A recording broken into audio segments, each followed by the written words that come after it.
an economy markedly stronger than it was last year. It's been a tough couple of years, but we've made incredible progress. And today, I'd like to speak about some of the steps we're taking to address challenges in the economy and how those actions are already starting to pay off for American families. First, however, I want to quickly reiterate what I spoke about on Monday concerning Omicron, the variant, and the steps we're taking to combat it. As I said, this new variant is a cause for concern, but not a cause for panic. We have the best vaccines in the world, the best medicines, the best scientists. We're learning more every single day, and we'll fight this variant with science and speed, not chaos and confusion. So let me repeat what the doctors and scientists have affirmed. The best protection against Omicron is getting a booster shot. Right now, about 135 million Americans are eligible for a booster, but only about 40 million have gotten one thus far. If you're over 18 years of age, you got vaccinated before June 1, go get your booster shot today. And if you're not vaccinated, now's the time to get vaccinated and take your children to get vaccinated. Every child over the age of 5 can get a safe, effective vaccination. Tomorrow, I'll be putting forward the next steps we'll be taking to fight COVID this winter, not with shutdowns or lockdowns, but with more widespread vaccinations, boosters, testing, and more. Now, onto the economy. If you watched the news recently, you might think the shelves in all our stores are empty across the country, that parents won't be able to get presents for their children on this holiday season. But here's the deal. For the vast majority of the country, that's not what's happening. Because of the actions the administration has taken in partnership with business and labor, retailers and grocery stores, freight movers and railroads, and those shelves are going to be stocked. And many have heard that the CEO of Walmart, who I met with this week, speaking about the steps we've taken, he said, and I quote, "The combination of private enterprise and government working together has been really successful all the way through the supply chain. There's been a lot of innovation," end of quote. Here's what the progress has looked like. The first thing we had to do was speed up the operations at our ports. Americans are buying more goods than ever, and a lot of those goods come through our ports. 40% of the goods that come into the country on the West Coast come through 2 ports, Los Angeles and Long Beach. To help relieve congestion, I brought together labor and management and asked them to step up and cooperate more, to move forward in operating those ports, not 5 days a week, 40 hours a week, but 24 hours a day, 7 days a week, by adding more shifts at night and on the weekends. Then we had to make sure that people could transport those goods from the ports to stores and homes across the country. We've broken up log jams there as well. Private sector port terminal operators at the ports of Los Angeles and Long Beach, for example, have announced that they're going to eliminate fees when truck drivers come into the port to pick up the containers, if they do it at night or on the weekends, when roads are less congested. Working with my administration, a major ocean carrier, the 4th largest in the world, announced on Monday a new $100 discount when containers are picked up quickly, with larger discounts for nighttime and weekend pickups. And we announced this week that we're extending through February extra flexibility that allows truckers to drive more hours when they're transporting critical goods like gas, food, and medical supplies. Paired with these important safety measures, all of them are going to help move goods more quickly and get products that people want onto the shelves all across the country. Over the last month, the number of containers left sitting on docks, blocking movement to those stores, was for over 8 days. Now it's down by 40%, which means they're heading to shelves and stores more quickly. That's an incredible success story. The ports of Los Angeles and Long Beach have moved 16% more containers so far this year than last year. By working with business and labor, my administration has been able to handle the huge surge in goods moving through some of our biggest ports. And that's translated into shelves across our country being well stocked. You don't have to take my word for it. On Monday, I convened a group of CEOs from some of the largest retailers and grocery stores in the nation. as well as companies who work with small businesses across America, including the CEO of Walmart, as I mentioned, along with Best Buy, CVS, Samsung, Mattel, Etsy, and QVC. My administration has been working with many of the CEOs and others to keep these goods moving through our supply chain to ensure the shelves are stocked heading into the holiday season. The CEOs I met with this week reported that their inventories are up, shelves are well stocked, and they're ready to meet the consumer demand for the holidays. The CEO of Etsy represents over 5 million small businesses and entrepreneurs. He told me, and I quote, "Our survey data says they are less concerned about supply chain challenges this year than they were last year," end of quote. I've also spoken with the CEOs of UPS and FedEx, which are on track to deliver more packages than ever. Now, I can't promise that every person will get every gift they want on time. Only Santa Claus can keep that promise. But there are items every year that sell out that are hard to find. Some of you moms and dads may remember Cabbage Patch Kids back in the 80s, or Beanie Babies in the 90s, or other toys that have run out at Christmas time in past years when there was no supply chain problem. But we're heading into a holiday season in very strong shape. It's not because of luck. We averted potential crisis by figuring out what needed to get fixed, and then we brought people together to do the hard work of fixing it. That's exactly what we're doing with the second concern I want to talk about today, prices. Here are a few things you should know. Just about every country in the world is grappling with higher prices right now as they recover from the pandemic. In the United Kingdom, price increases have hit a 10-year high. In Germany, a 28-year high. In Canada, price increases are the highest they've been since the 90s. This is a worldwide challenge, a natural byproduct of a world economy shut down by the pandemic as it comes back to life. Prices are still out of sync as the world comes back. But as we continue to overcome these obstacles, the more price pressures will ease. But I have not been content to sit back and wait. I've used every tool available to address the price increases, and it's working. Take gas prices. Last week, I announced the largest ever release from the United States Strategic Petroleum Reserve to increase the supply of oil and help bring down prices. I brought together other nations to continue and contribute to this solution. India, Japan, the Republic of Korea, the United Kingdom all joined us. They all agreed to release additional oil from the reserves, and China may be doing so as well. This worldwide effort we're leading will not solve the problem of high gas prices overnight, but it has been making a difference. Over the last month, likely due in part to the anticipation of this action, we've seen the price of oil and gasoline on the wholesale markets come down significantly. In fact, since the end of October, the average weekly price of gasoline in the wholesale market has fallen by about 10%. That's a drop of 25 cents per gallon. Those savings should reach the American people very soon, and it can't happen fast enough. And I've asked the Federal Trade Commission to consider whether potentially illegal and anti-competitive behavior in the oil and gas industry is causing higher prices to be maintained for consumers when the overall cost of oil is down. We can also ensure that American people are paying a fair price for gas. So let's take a step back and take stock of where our economy is. Wages are up. Thanks to the American Rescue Plan, we've delivered significant tax cuts for families raising kids. Tax cuts and rising wages for middle-class families mean the Americans, on average, have about $100 more in their pockets every month than they did last year. About $350 more each month than they did before the pandemic, even after accounting for inflation. Let me repeat that.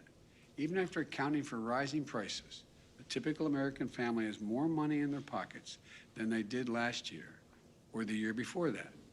In fact, we're the only leading economy in the world where household income and the economy as a whole are stronger than they were before the pandemic. You know, there are other signs of strength, too. The number of small businesses up by 30% compared to before the pandemic.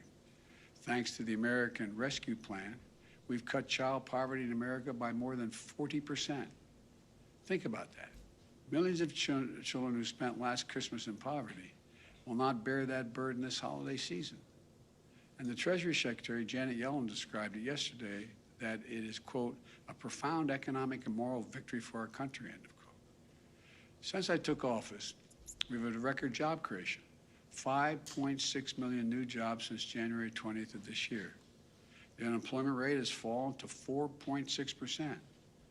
We're seeing more new small businesses, higher wages, and more disposable income. Fewer children in poverty, fewer people getting unemployment checks. None of this was inevitable. It was because of the American Rescue Plan, which virtually every Democrat in Congress voted for and every Republican voted against. It was because of the hard work my administration has done to try to solve the challenges in our economy instead of just pointing fingers and complaining. Now it's time to build on our success and cut costs further for families. That's what my Build Back Better plan does. It will lower out-of-pocket costs for child care, elder care, housing, college, health care, and prescription drugs. These are the biggest costs that most families face. In fact, a new independent analysis released today showed that my Build Back Better plan would mean $7,400 in tax cuts and savings for the typical family with the typical family of 4 with 2 kids. 17 Nobel laureate winners in the Nobel economic winners have written a letter affirming that this bill will reduce inflationary pressure in the economy. 2 of the leading rating agencies on Wall Street confirmed this month that my plan will not add to inflationary pressures. In fact, they will, quote, take the edge off of inflation. Now my Republican friends are talking a lot about prices, but they're lined up against my Build Back Better plan, which would go right at the problem for rising costs for families. Why is that? I don't want to speculate on anyone's motive, but it's always easier to complain about a problem than to try to fix it. One Republican senator even said that rising prices were, quote, a gold mine, end of quote, for Republicans politically. Imagine rooting for a higher cost for American families just to score a few political points. The fact is, the Build Back Better plan is fiscally responsible. It's the first major piece of legislation in more than a decade that is not only fully paid for, but will generate more than $100 billion in deficit reduction. It fully covers the cost of its investments by making the largest corporations and the richest Americans pay a little more in taxes. Think about that. That's a trade-off worth making, in my view. Having those who have done very well pay their fair share in order to provide a little breathing room for millions of American families. But my critics don't seem to agree. They have a lot of speeches about high prices, supply chain, and other challenges we're facing, but they don't offer any answers. So they're just doing the no vote. That's their plan, vote no. But what does that mean? What does a no vote mean on this bill? Not on cable news, not on Fox, not in the real world, in your life, around your kitchen table. Well, here's what it's going to mean. It means for millions of American families, this bill, the bills you're paying right now for daycare could be substantially lowered, capped at 7% of your income. But the Republicans said no, pay more. It means the bills you're paying right now to take care of your elderly parent could have been lower, a lot lower. But Republicans said, no, don't vote for this bill, pay more. It means the cost of your prescription drugs could have been lower, a lot lower. Republicans think that those 200,000 children, for example, who need regular doses of insulin should continue to pay as much as $1,000 a month instead of $35 a month. Think of that. Not only affects the health of the child and the family, but imagine you're being a parent and not being able to afford $1,000 a month. Not only risks the health of your child, but it robs you of your dignity. The list goes on, but the point's the same.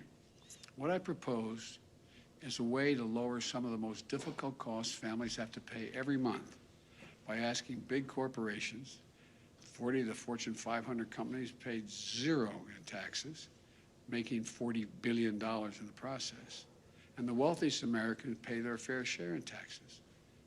Look, remember, we're in a situation, as far as Republicans are concerned, they'd rather the bills at your kitchen table be higher so the tax bills of corporate conference rooms and big mansions can be lower.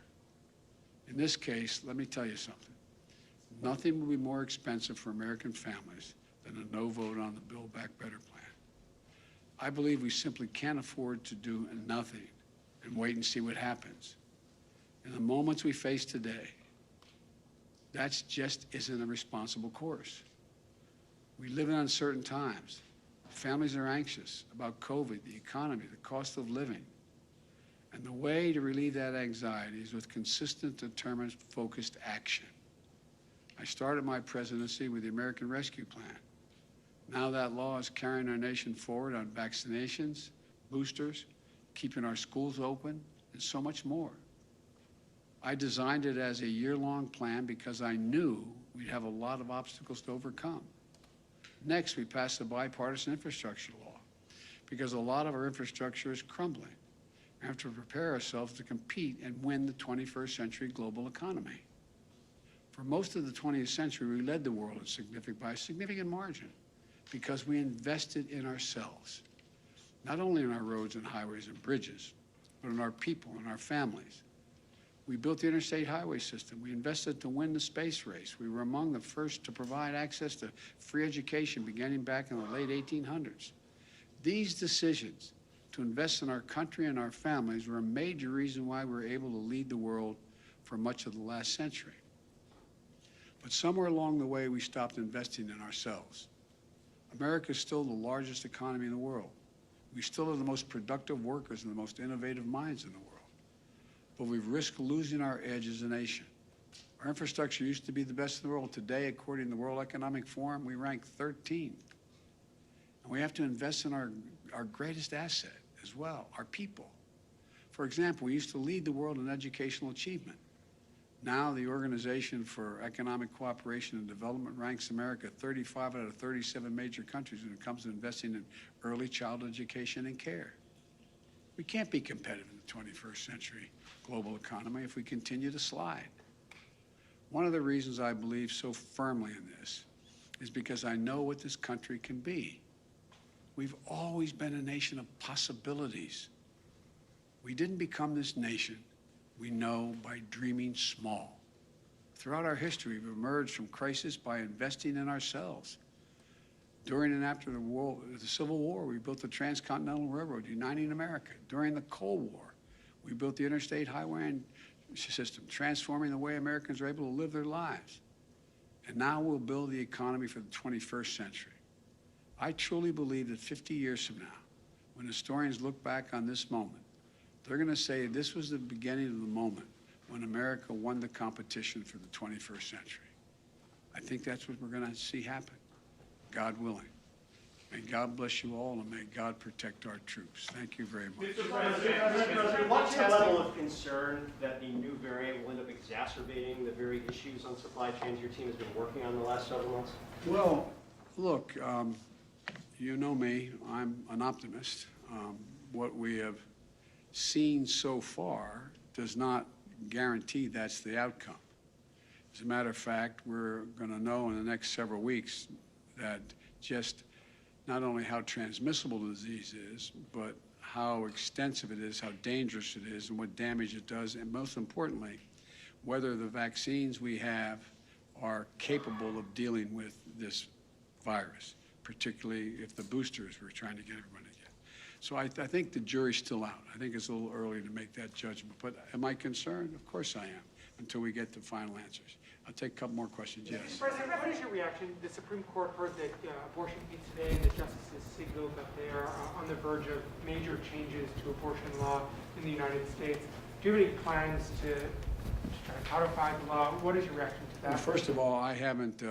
I didn't see any of the debate today, the presentation today, and I support Roe v. Wade. I think it's a rational position to take, and I continue to support it. Mr. President, thank you so much.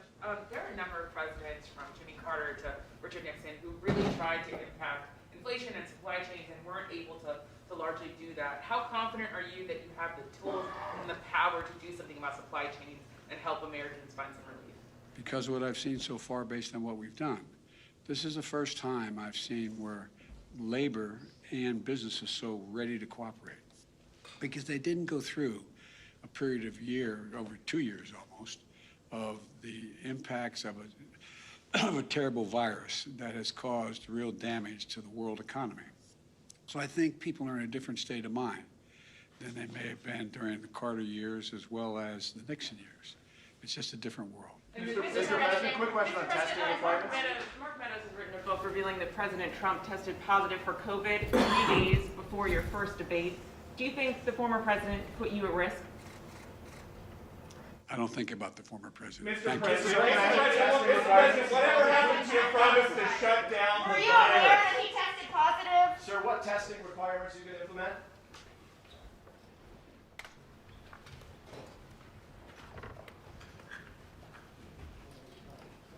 Hey, Nick, Yeah. did you want to make sure the font's got hit at the very last question?